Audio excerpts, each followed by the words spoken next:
শ্ৰদ্ধাৱান ভক্তবৃন্দ, আপোনালোকক অতি সোনকালে এই স্থানলৈ আহক।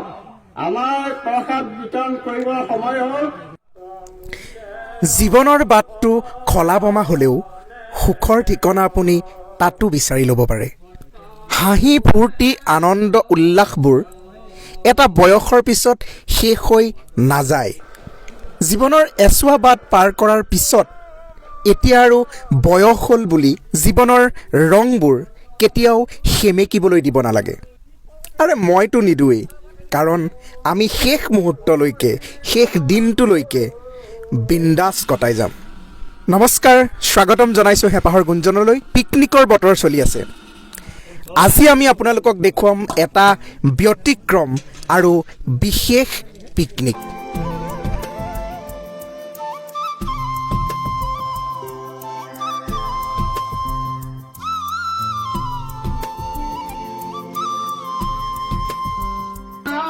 আপুনি হয়তো পিকনিক বহুত খাইছে গোটেই জানুৱাৰী ছিজনটোত বা গোটেই জীৱনটোত, কিন্তু আজি আপোনালোকক আমি এটা বেলেগ ধৰণৰ পিকনিক দেখুৱাম। নতুন বছৰ এটা বেলেগ ধৰণৰ পিকনিক, যিটো পিকনিকে ইতিমধ্যে 50 বছৰ অতিক্ৰম কৰিছে। এখন গাঁৱৰ এটা বিশেষ পিকনিক, এটা বিশেষ প্ৰাকৃতিক পৰিৱেশৰ মাজত, এটা বিশেষ অনুভৱৰ মাজত। আহক। বাটাৰ ব্ৰেড নাইবা মিঠাই চাহেৰে নাইবা ডাইৰেক্ট ৰঙা পানীৰ গিলাচেৰে এটা পিকনিকৰ আৰম্ভণি হোৱা আপুনি প্ৰায়ে দেখি আছে।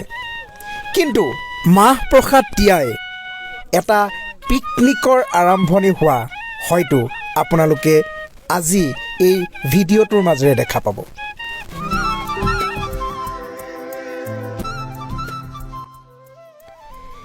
আমি গাঁৱৰ মানুহ।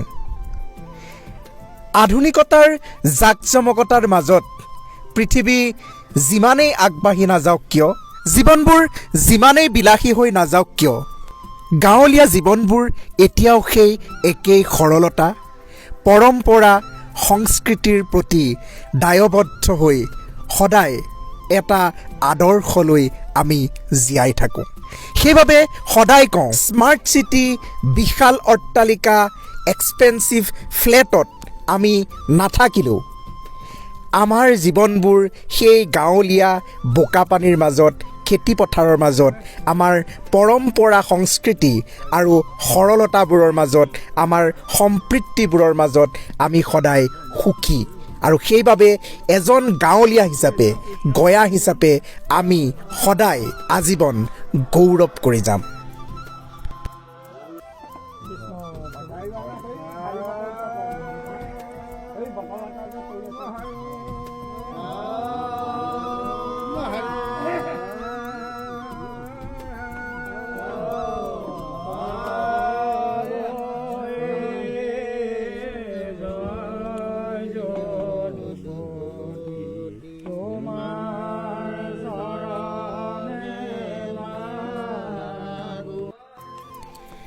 ডিজে বক্স, ৰক মিউজিক, ৰঙা পানী বটলৰ উন্মাদনাৰ মাজত নতুন বছৰ উদযাপন কৰা বা নদীৰ কাষত গৈ পিকনিক খোৱাৰ মাজত বা সমান্তৰালকৈ আমাৰ গাঁৱত এনেকুৱা এটা পিকনিকো প্ৰতি বছৰে হয়, য'ত অন্নমুঠি বনাবলৈ আগবঢ়াৰ আগতে বন্তি জ্বলোৱা হয়, ধূপ ধূনা জ্বলোৱা হয়। পিকনিকৰ খাদ্যটো খোৱাৰ আগত ডেকাৰ পৰা বৃদ্ধলৈকে সকলোৱে মিলি এই নদীখনৰ পাৰত নাম লোৱা হয়, শাস্ত্ৰ গোৱা হয় আৰু লগতে প্ৰসাদ খোৱা হয়।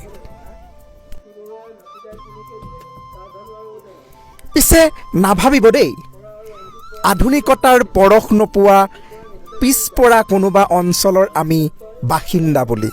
নাই, নহয়।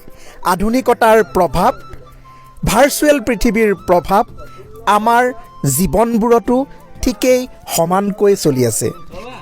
নাচিব লাগিলে আমি হিন্দীৰ পৰা ভোজপুৰী, পাঞ্জাবী একো বাদ পৰি নাযায়। কিন্তু তাৰ মাজতে আমি আমাৰ অগ্ৰজসকলৰ সৈতে, আমি আমাৰ গাঁওখনৰ সৈতে, আমি আমাৰ কৃষ্টি সংস্কৃতি আৰু পৰম্পৰাটোৰ সৈতে একাত্ম হৈ চলিব জানো।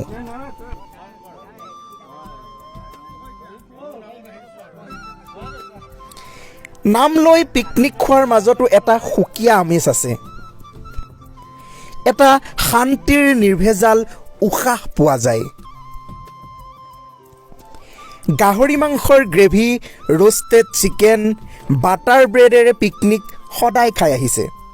কেতিয়াবা এনেকৈ নদীৰ পাৰত গাঁৱৰ ডেকাৰ পৰা বৃদ্ধলৈকে সকলোৱে মিলিজুলি নাম লৈ প্ৰসাদ খাই আৰু আমাৰ বৰদেউতাহঁতে বনোৱা সেই ধুনীয়া বাহু মাছৰ ফ্ৰাই আৰু জোলেৰে লগতে এই জ্বলা পেটু ভাজিখনেৰে এমুঠি ভাত খাই চাবচোন, এটা বেলেগ সোৱাদ আছে, বেলেগ সোৱাদ। এয়া আমাৰ থলুৱা সোৱাদ, এয়া আমাৰ থলুৱা জনজীৱন, যাৰ তুলনা পৃথিৱীৰ কোনো সংস্কৃতি, কোনো বিলাসিতা, কোনো আধুনিকতাই আনি দিব নোৱাৰে। আমি যি তাতেই আমি আটাইতকৈ সুখী। এনেদৰেই প্ৰায় 40-50টা বছৰ অতিক্ৰম কৰিলে, হিচাপ কাৰো নাই। কোনোবা হয়তো হেৰাই গ'ল, কোনোবা নতুনকৈ আহিল, কিন্তু এই পৰম্পৰাবোৰ, এই আনন্দবোৰ, এই ফূৰ্তিবোৰ সদায় একেদৰেই চলি থাকিল।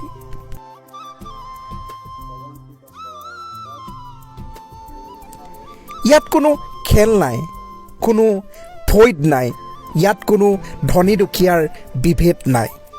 গুৰুজনাই বান্ধি থৈ যোৱা একতাৰ এনাজৰীডাল বিৱৰ্তন অথবা পৰিৱৰ্তনৰ মাজেৰে এনেকৈয়ে আজিও খামুচি মাৰি ধৰি ৰখা হৈছে আমাৰ এই গাঁৱলীয়া জনজীৱনবোৰৰ মাজেৰে।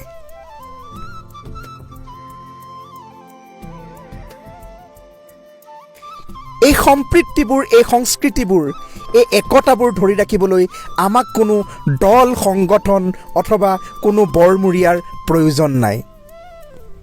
মাথো গাঁওখনৰ প্ৰতি, নিজৰ জাতিটোৰ প্ৰতি, সংস্কৃতিৰ প্ৰতি, পৰম্পৰাবোৰৰ প্ৰতি অকণমান দায়বদ্ধতা লাগে। আনৰবোৰ সদায় আদৰি লওক, কিন্তু নিজৰবোৰ সদায় আগত ৰাখক। উঠি অহা প্ৰজন্মৰ বাবে এই সম্প্ৰীতিবোৰ, এই গাঁওখন, এই মানুহবোৰ সদায় এনেকৈ জীয়াই থাকক। এই মৰমবোৰ সদায় এনেদৰেই আমাৰ মাজত থাকি যাওক। কোনোবা হয়তো হেৰাই গ'লেও, কোনোবা হয়তো নতুনকৈ আহিলেও আমাৰ এই পৰিচয়বোৰ সদায় একেদৰেই এই নদীখনৰ দৰেই বৈ থাকক যুগ যুগান্তৰলৈ। আকৌ এবাৰ নতুন বছৰৰ শুভেচ্ছাৰে আকৌ এটা নতুন ভিডিঅ'ত লগ পোৱাৰ আশাৰে ধন্যবাদ। চাই থাকিব হেঁপাহৰ গুঞ্জন।